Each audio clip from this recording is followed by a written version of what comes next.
Guys, I have a very exciting game to show to you today.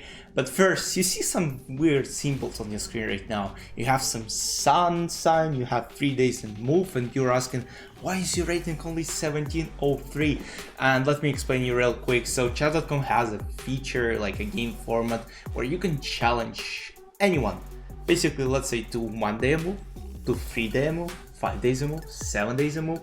And in one of those games, I participate in different club tournaments, like daily club tournaments, and in one of the tournaments I was paired against this guy from Czech Republic, and this game was wild. So let's start. He's only rated 1674. As you can see, we're not too high above him, so definitely was a very complicated game. And when you have so much time to think of moves, you might ask, but can you just use engine? I mean, you have 1 day move, like what's the point of playing chess when you can just go see the engine? But guys, again, fair play policy. I mean, if you turn the engine on, again, as I say in every single cheating video, you don't respect chess, you're losers who don't achieve anything themselves. And I think it's very interesting. You see all these different positions, you can analyze them, you can do whatever you want without any time limit, and that's actually very cool. I have maybe around 150 games of those right now, active games which I play at the moment.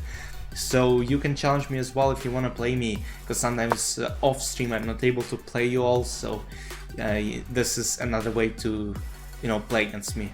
So c5, start with Sicilian defense, most popular opening, and after knight c6, I played bishop b5. Once again, I could go for main Sveshnikov lines, and actually this is another great way. Like in daily games, you have an access to opening database, to opening book on chess.com. So when you play a game, there is a feature. You go to the opening tab and it tells you, what are the most popular moves and what you can play. And yeah, even though I don't play d4, I could play it since there is an opening database available, and they should not really worry about opening phase of it. But then, I might not be familiar with some of the ideas later in the middle game. That's why I decided to go for main bishop b5, and that's also a great way to train my opening lines. a6, bishop c6, b takes c6. So a6 is not the main move, and a6 is generally considered bad because you just leave your bishop even worse. And let's say there are moves like g6, there's even a move like d6, but d6 again considered worse than g6. There's even d6, play simple, because you open up the bishop right away. I'm not sure, maybe this move is a bit underrated, since after a6, which was played in the game, takes, and the point is, guys, look at this bishop. This pawn on a6 blocks the way to potentially attack this king. This pawn, I mean, eventually it will go d5, and then this bishop will be activated, but it still has to spend some time.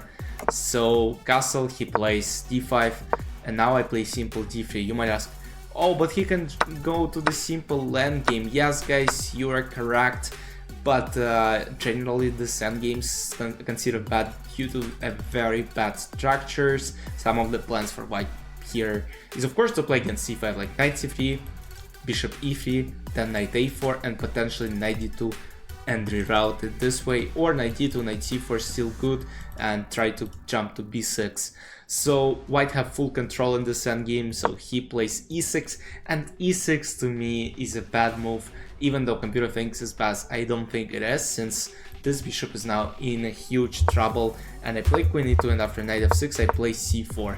And basically my whole play here is against this a6 bishop. Like, look how bad it is. I mean, I can potentially just go and trade my other bishop and then play with knights in this position. Closed ones, knights are considered better, and of course white have a very good plus in this position.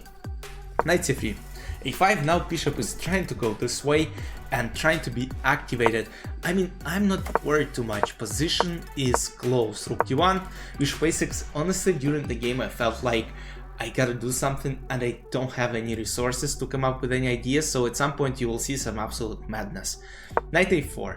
My point was I didn't want him to play a4, and I also want potentially to try and play against the c5 pawn once again. Very good idea. Queen f3. Now the point is once again trying to threaten this, and also trying to take on h6.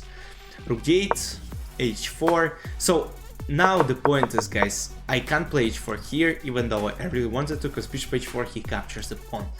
Now he removes this queen off d8, and after rook d8, h4 is now possible. It would have been possible a move earlier, but h4 here is good as well. d4, and now I play queen e2. Even though computer thinks queen e4 is better, slightly better, I think queen e2 is good as well. Maybe queen e4 should have been played, I'm not sure why I didn't. He plays knight b6. He's trying to trade knights off the board and create counterplay on queenside, because this is his only way to create something. And here I take, and I decided that, alright, the position is close, his queen is far from the king side. How can I use it?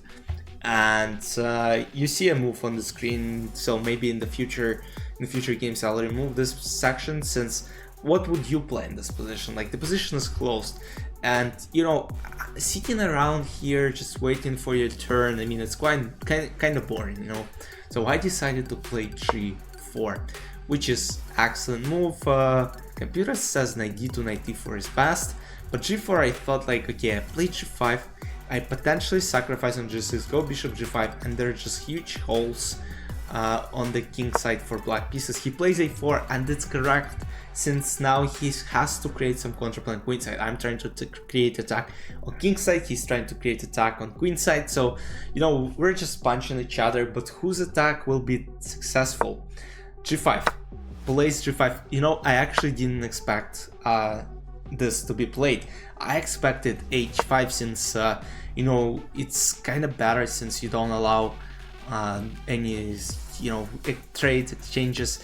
And here I'm not even sure what I would have played. I think g6 is something that I should consider, and after takes I think bishop g5. And the point is, after, let's say, takes, queen e4 is coming, and there are huge problems with the king on king side. But he plays h6 g5, which I was really surprised, since bishop g5 is very strong, and now if takes, there's huge problems. And queen b7, queen e4, takes, and now g6. And as you can see, my position right now is +3, completely winning. And queen f4. My point is, my knight potentially reroutes to f6 rook e4, and my king potentially, you know, will run this way, rook h1, rook g1. The position is closed. The only counterplay he has is this b3 pawn, which he later used in the game. I was kind of scared, but he didn't manage to create too many problems for me.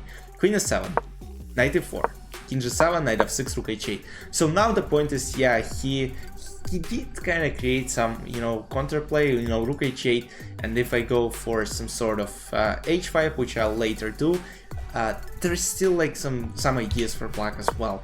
King g2, but the position's of course completely winning, as you might see on your screen on the right side.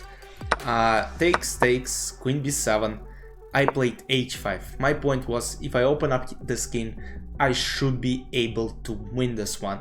And now let's say threats like this, I think I have knight h5, then come back, and you know, problems on h-file, black king will be checkmated.